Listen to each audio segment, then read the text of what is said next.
अख्खा मसूर करण्यासाठी लागणारे साहित्य: शिजवलेला अख्खा मसूर, क्रीम, मीठ, लाल तिखट, मिरची पावडर, कांदा, टोमॅटो, आलं. सर्व साहित्य मिक्सरला बारीक करून घेणे.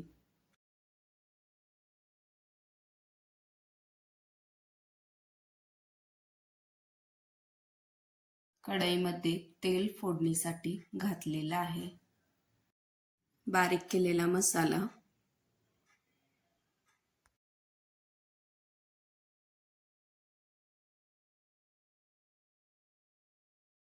तेल सुटेपर्यंत मसाला छानसा परतून घेणे.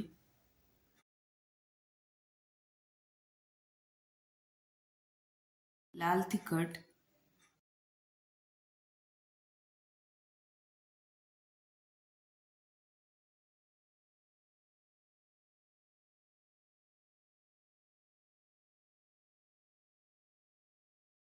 फ्लेवरसाठी तुम्ही चीजही ॲड करू शकता.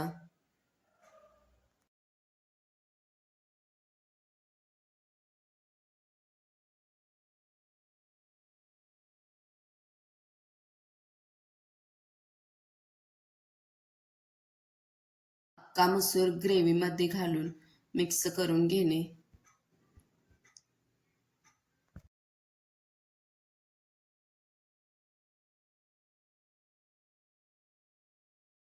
पाच मिनिटं वाफ देऊन घेणे.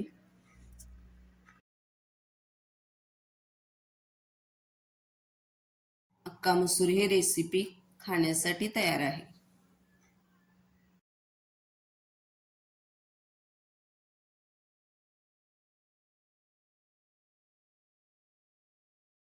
ही रेसिपी आवडली असेल तर सोनालीज किचनला लाईक करा, शेअर करा, सबस्क्राईब करा.